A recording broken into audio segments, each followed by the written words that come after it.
So, ito yung kabuhan mga ka-farming. Yan, kapag nagplano kayo na mag-alaga ng maraming inahin tapos wala pa kayong budget pang bili ng bakal, so pwede itong kawayan dahil ang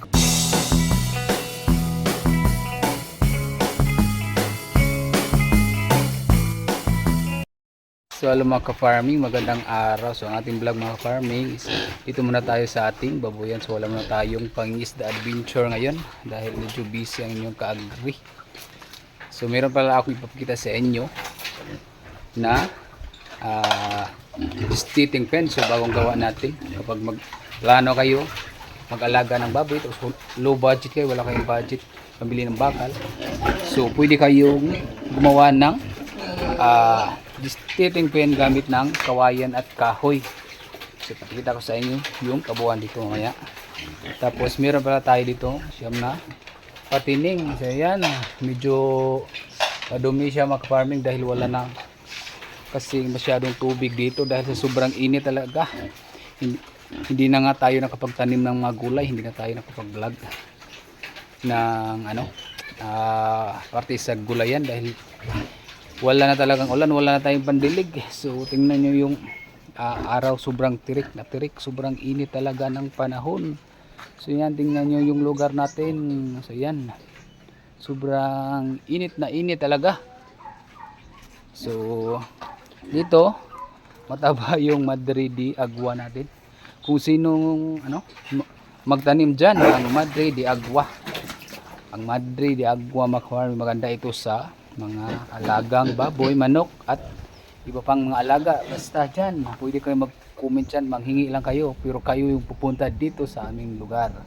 So yan, sobrang dami dyan. Yung iba itinapon natin. So yan, dahil sobrang libo na, sobrang sukal na dito dahil sa taba ng ating Madre de Agua, dahil malapit lang siya sa ating kulungan kaya sobrang taba niya. So yan, so comment lang kayo dyan kung taga-Palumpo lang kayo, pwede kayo mahingi, pupunta kayo dito. Kahit isang sako bang cuttings ang hingin nyo, ibibigay ko lang ng libre. So ipakita ko muna sa inyo yung mga baboy natin. Yung baboy natin mga ka-farming ng 1 buwan at kalahati. So yan, tingnan nyo, ang dumi nila mga ka-farming dahil wala kasi tayo masyadong agas ngayon dahil sobrang init, walang masyadong tubig. So yung swimming pool niya sobrang dumi na, so mamaya papalitan natin siya ng tubig. So yan mga ka-farming, 1 buwan at kalahati. So pwede lang lechonin. So ito yung mainahin natin dito. So meron tayong dalawang inahin na naibenta na, so hindi natin na-update mga ka-farming. Yung isa is nag-anak lang ng 4 mga ka-farming kaya ibinibenta natin. Tapos yung isa hindi na masyado nakatayo. Tapos meron din tayong nabili na inahin. So ito mga farming 17,500 mga farming ang ating bili, pero buntis na siya mga farming, 1 buwan mahigit. So dito naman buntis na din siya. So ito yung mga baboy natin dun sa ibaba, so hindi na natin nilagyan ng mga inahin. So doon na lang natin yung lagay yung mga bagong walay natin na biik. So ito, buntis na din siya, 1 buwan at kalahati. At ito na yung ito sa inyo yung steating pen gamit ang kawayan at kahoy. So kita ko sa inyo yung kabuuan mga ka-farming.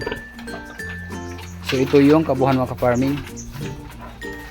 Yan, kapag nagplano kayo na mag-alaga ng maraming inahin tapos wala pa kayong budget pang bili ng bakal, so pwede itong kawayan dahil ang kawayan mga ka-farming matibay talaga. Dapat ang yung gamitin din na kawayan is yung gulang na tulad dito. So yan, at kapag medyo kikit-kitin or kainin na yung baboy, lagyan nyo ng lansang. So yan, lagyan natin dahil sinimula na yung kit-kitin. So tingnan nyo, merong kit-kitan. So, kapag meron ng lansang mga hindi na niya kakainin yan.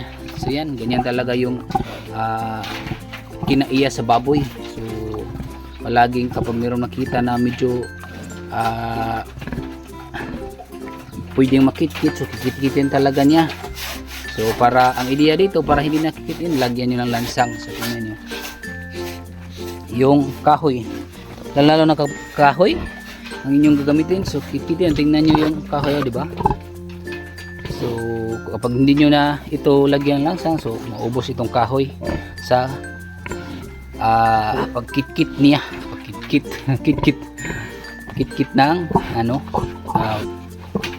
baboy. So mas maganda lagyan ng lansang, tapos pit-on lang nyo mga farming. So yan, so dito tingnan nyo, meron ng lansang dyan para hindi kikit-kitin ng baboy. So yan, so ito yung inahin natin na buntis na din. So isang buwan kalahati halos.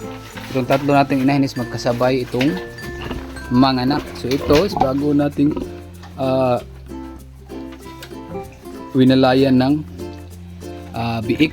So ang kanyang anak is 12.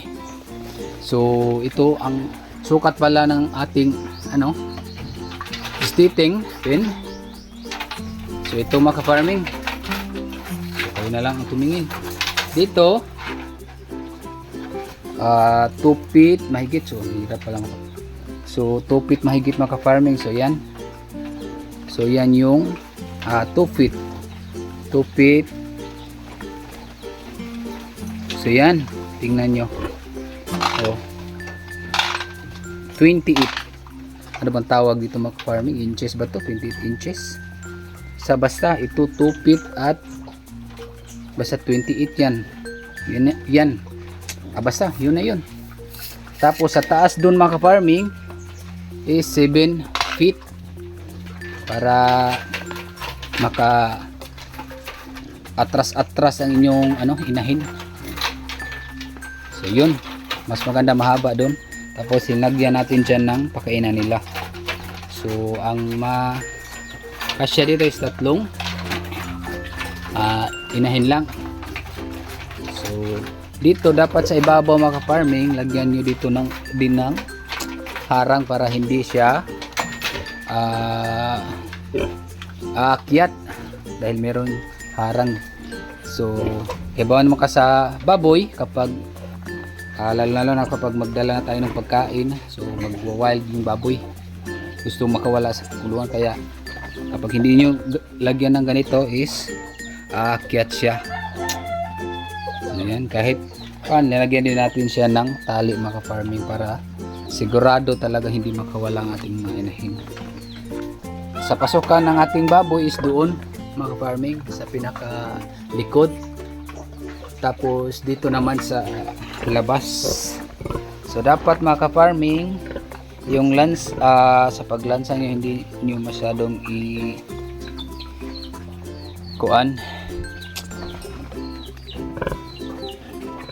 hindi nyo siya masyadong lubong. So ano man Tagalog sa lubong? Basta muna na. So yan, para kapag ilalabas nyo yung inahin is kuhanan lang sa martilyo. So pasensya na mga farming, medyo magbisaya tayo paminsan-minsan dahil hindi kasi masyado tayong swito magtagalog. So yan, sayo na yun mga ka-farming.